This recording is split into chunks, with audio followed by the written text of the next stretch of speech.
Hello, history fans. Welcome back to 5 Point Historian. If I offered you a time machine right now, you would probably say yes. You might want to see the shiny armor of knights or the beautiful dresses of queens. But there is one thing movies never show you about the Middle Ages: the smell. If you actually traveled back in time to London or Paris in the year 1350, the first thing you would do is vomit. The air was not fresh. It was a toxic cloud of rotting food, animal waste, and sickness. Today, we are exploring 5 reasons medieval cities smelled like death. Before we take a deep breath of this terrible air, please like this video and subscribe to our channel. Your support helps us uncover the dirty truth of the past. Now put on your gas mask because we are going into the streets. 1. The streets were open sewers. The muck. In a modern city, when you flush the toilet or wash your hands, the dirty water goes into a pipe underground. It disappears. In a medieval city, nothing disappeared. Everything stayed right under your feet. The concept of muck. The streets of a medieval city were not paved with clean stone. They were usually made of packed dirt, but you could rarely see the dirt. The streets were covered in a thick, sticky layer called muck. What was muck? It was a disgusting recipe.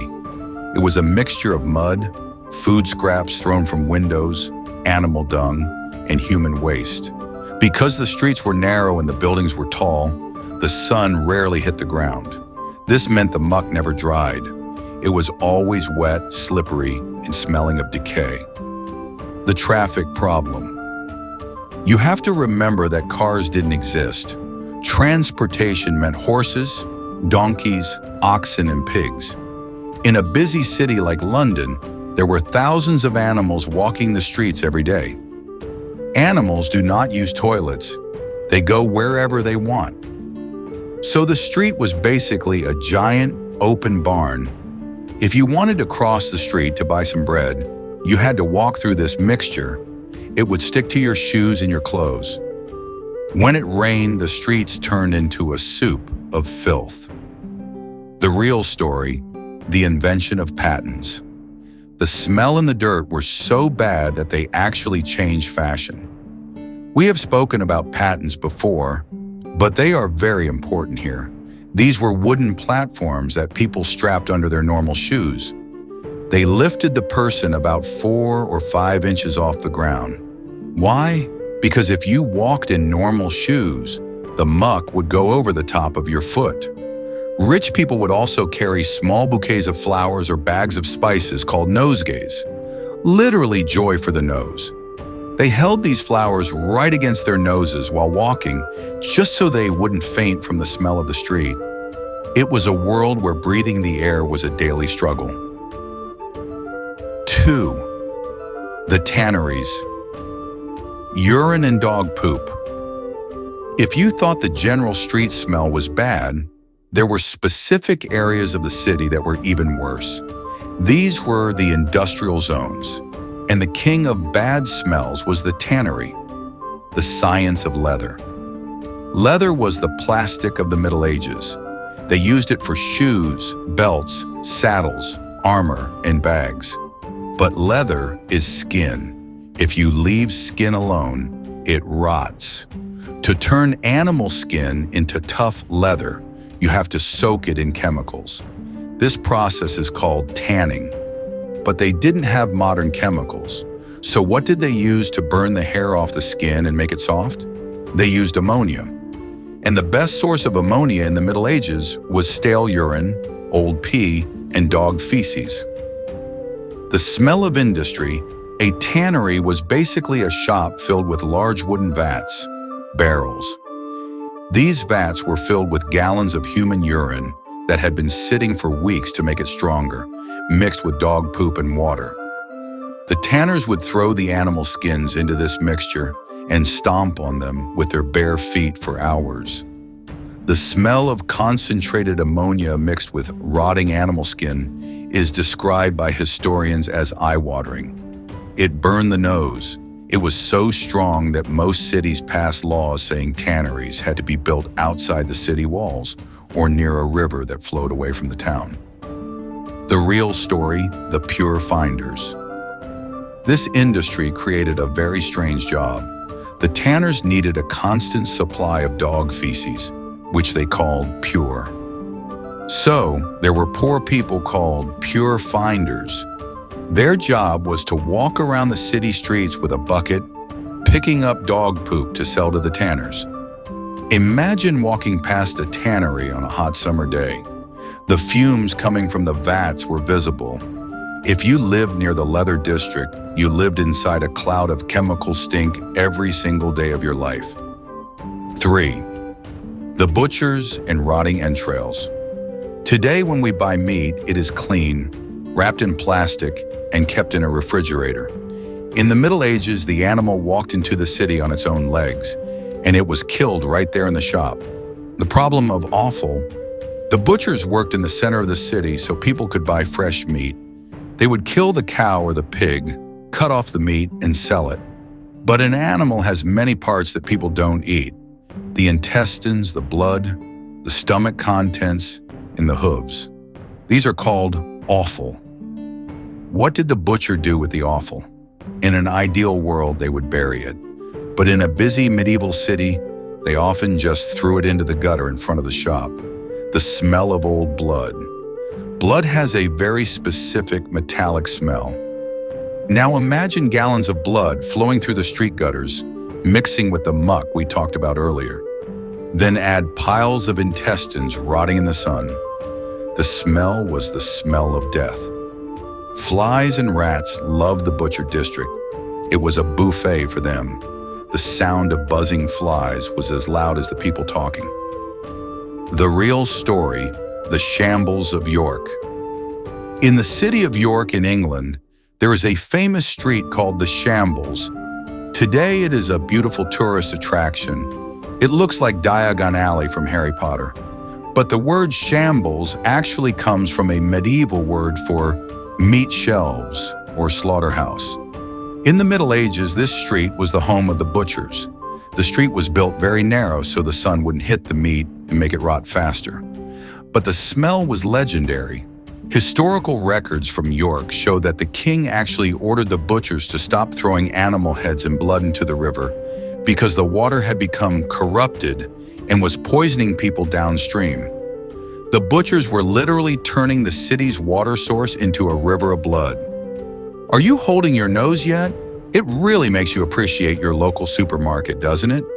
If you are finding these smelly facts interesting, please like the video and subscribe to 5 Point Historian. We have 2 more terrible smells to cover. 4. Overflowing cesspits. The nightmare under the floor. We have talked about the streets, but what about the houses? Surely people's homes smelled better. Unfortunately, the answer is no. The smell was coming from inside the house. The cesspit system. Most medieval houses did not have a toilet that flushed. They had a seat with a hole. This hole led down into a deep pit dug into the ground, usually in the cellar or the backyard. This was called a cesspit. Everything went into this pit, and it stayed there. The pit was not connected to a sewer. It was just a hole in the ground filled with waste. The idea was that the liquid would soak into the earth and the solid waste would stay. But often, the liquid didn't soak away, it just filled up. The smell of methane. These pits produced methane gas. The smell would rise up through the toilet hole and fill the house. If you were rich, you might have a stone lid to block the smell. If you were poor, you lived with it. When the pit was full, you had to call a professional. These men were called gong farmers. They worked only at night because the smell was too bad for the day. They would climb into the pit with shovels and buckets to empty it. The real story, Richard the Raker. Sometimes the floor above the pit would rot because of the moisture and gas. There is a famous, tragic story from London in 1326. A man named Richard the Raker, a gong farmer, was sitting on his own toilet. The wooden floorboards were rotten. Suddenly, the floor broke. Richard fell into the cesspit below. Because the pit was deep and full of liquid waste, he couldn't get out. He sadly drowned in the filth. This wasn't a rare accident, it was a genuine danger. The smell in a medieval house wasn't just unpleasant, it was a sign of a ticking time bomb under the floor. 5. Crowded graveyards, the stinking rich. For our final point, we have to talk about the dead. In modern times, cemeteries are usually outside the city, in quiet, green places. In the Middle Ages, the cemetery was in the very center of town, right next to the church and the market. The problem of overcrowding, people wanted to be buried on holy ground, the churchyard. But cities were small, and people died constantly from plagues and diseases. The graveyards were tiny and full. There was no room for deep graves. Bodies were often buried in very shallow graves, just a few feet under the dirt. In hot summers, the smell of decomposition would seep up through the thin layer of soil. The stinking rich. Have you ever heard the phrase stinking rich? Some historians believe it comes from this era. If you were very rich, you could pay to be buried inside the church, under the stone floor. You wanted to be close to the altar. However, medieval sealing techniques weren't perfect. After a few weeks, the smell of the body would start to escape from the crypt under the floor. The church would fill with a terrible odor. So the richer you were, the more you stank up the church. The real story, the Cemetery of the Innocents. The most famous example is the Cemetery of the Innocents in Paris. It was used for centuries. Millions of bodies were buried there. It got so full that the ground level rose 2 meters higher than the street because of all the bones. The smell was so toxic that it reportedly made milk go sour and wine turn into vinegar in the nearby shops. People living next to the cemetery frequently fainted from the fumes. In the 18th century, a wall of the cemetery actually collapsed from the pressure, and rotting corpses spilled into the basement of a neighboring house. It was the ultimate proof that a medieval city could not escape the smell of death. So the next time you dream about being a time traveler, remember to bring a clothespin for your nose. Medieval cities were marvels of architecture and culture, but they were also biological hazards. Between the muck on the streets, the ammonia from the tanneries, the rotting meat from the butchers, the cesspits under the floors, and the shallow graves in the center of town, the atmosphere of the Middle Ages was heavy, toxic, and unforgettable. Which of these smells do you think would be the hardest to live with? The tannery or the cesspit? Let me know in the comments below. I read every single one. If you enjoyed this video, please like and subscribe to 5 Point Historian. We bring you 5 fascinating and sometimes disgusting points from history every single week. Go take a deep breath of fresh air, and I will see you in the next video.